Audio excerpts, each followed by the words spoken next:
So they made one, they come back with two, and so you're right, the first one was had a theatre, was a proper cinema release. It was. And then after that, they've more or less been DVD movies. Yeah, straight to DVD. And 4 was a weird one. When they came back with the Space Odyssey, do you think, maybe we're pushing our luck here? I don't think I did. I enjoyed working with the director, Brian Trenchard-Smith, on number 3, and when he came up with this, I thought, oh, what the hell, you know. Let's have a look.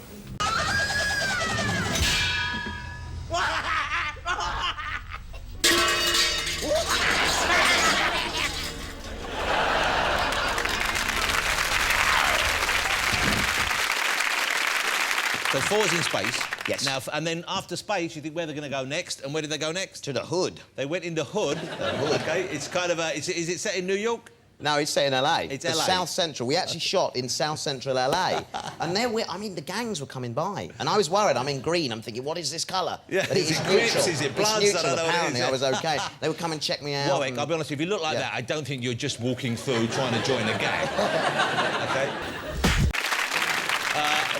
And the makeup is quite, obviously, deliberately it takes monstrous. 3 hours to apply every That must day. be horrible. Yeah, it's pretty much a nightmare. But you must have... There's a lot of fans of Leprechaun films. There's a lot of people who like, you know, like me, like B-movies. They like that kind of thing. There are a lot of fans, and I always see them coming from about 500 yards. Why? What do they do? And they always look like a certain... There's a certain type. There's a certain type, and I'll... Yeah.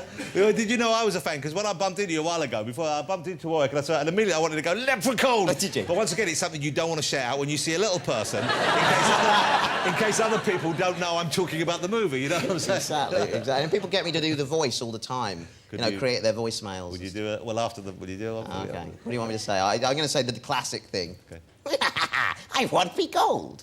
If you don't give me shilling, there'll be a killing. They should do that. You could do that. Yes. You know these new adverts where people say, have you got a gold ring? Send it in for cash. You could do the voiceover for that. Do that. We should have the Leprechaun on those adverts.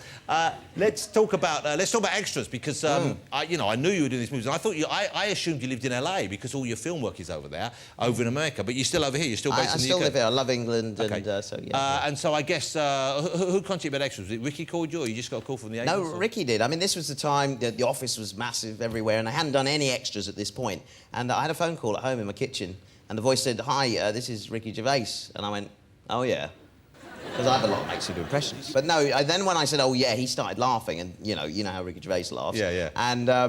And I said, "Oh, it is you, isn't it?" He said, "Yeah." He said, "We're creating this new series, and we're going to get some sort of celebrities in it, and we wonder whether you would do an episode." But he said, "I want to check before we write it. Would it be OK if I sort of accidentally kick you in the face?" And I said, "Well, seeing as it's you, it'd be an honour. So let's do it." And in the second series, indeed, we did do that. It's a very funny sequence. And now, this is the exciting news, and some of you might know this already, is that Ricky and Stephen, they're writing a sitcom for you, about you. What's the actual details? Indeed, they are. Yeah, they're to write and direct Life's Too Short, which it's really about me. I play Warwick Davis in it, and I have some of the film background, you know, the Leprechaun and the Star Wars background. But the kind of personal reality in the series is going to be quite different. Yeah. And it really, as they've done in their past things, it looks at other people and makes them look stupid in the way they react towards me. Yeah, yeah. But I also have fun playing this very egotistical a kind of an actor who craves the fame and the recognition, which is not me. So they're basically giving you what they call little man syndrome, you know, when you got exactly. I do have small that. man syndrome. I do have small man syndrome. Yeah, yeah. So you're kind of you want to be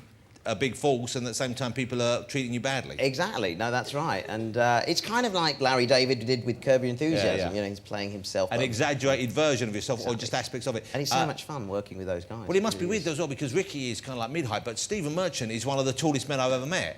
Jonathan, we look ridiculous walking down the street together. The three of us, it's the weirdest thing. People are like, go, whoa, like that as we go by. It's so odd. It's so odd. It must look like, so, you know, someone's fiddled with the ratio on the TV and you've got the three different options right there. It's kind of like the evolution of man, really. Yeah, with you at the top and Ricky at the bottom. Oh, thank you. Yeah, OK.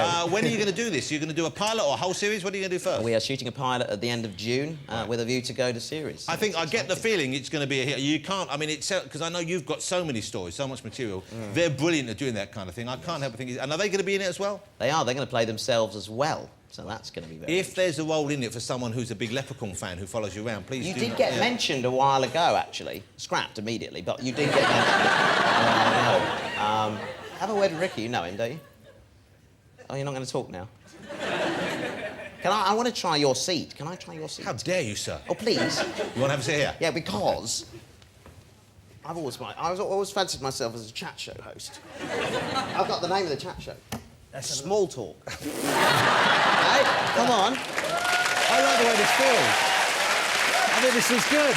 Let me tell you a funny story, right, that happened to me. I went to see a concert, actually, at in Manchester. And I'd had seats, and, of course, everyone's in the middle of the arena who wanted to stand up. The concert started. Straight away, the guy in front stood up and started dancing. I'm like, oh, great, now, we're all trying to see. And everyone else then, in turn, had to stand up because they couldn't see. And I thought, it's ridiculous, right? So I'd spent most of the concert ducking and diving here. And at the end, we didn't wait for the encore. We just, let's go. So the family and I lagged a bit behind, made sure my wife wasn't looking, and I went up and tapped him on the shoulder. So you just ruined this for us. Next time, buy a ticket down there if you want to dance, all right? And he was so taken aback. And I said, I might as well have sat at home and looked at a picture of your arse and listened to that album. Left, went up into... And then he followed me, right? But this is how he took me on. Would you mind just getting on your knees for a minute so we can recreate this? Facing you or the other way? Well, just get... He actually came up to me. So I'm here. He got down his knees? He came up and he started jabbing me like this. He said, you people, you shouldn't come to concerts. Right, like this. And then a security guard came up and he said, he's just assaulted me. I'm like, what do you really think's happening? What do you think's happening?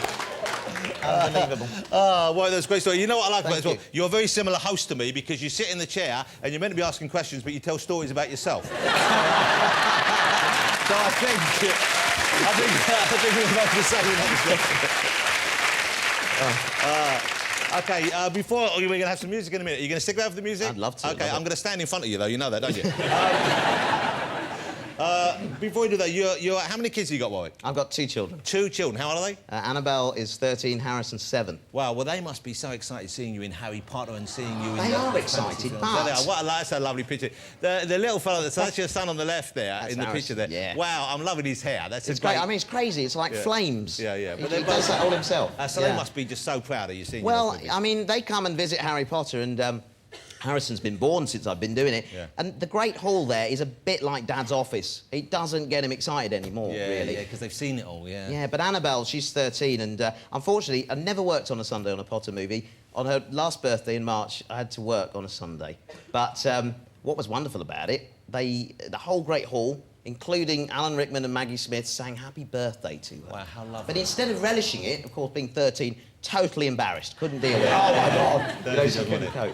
Wow, you wait till she's 16, she'll say, I want that, plus I want a pony. How great to have you on the show. Ladies and gentlemen, I think you'll agree, what a fabulous guest. How nice to spend some time and actually hear you talk about yourself for once, as opposed to just see you in character. Thank you. Mr. Warwick Davis. Thank you very much.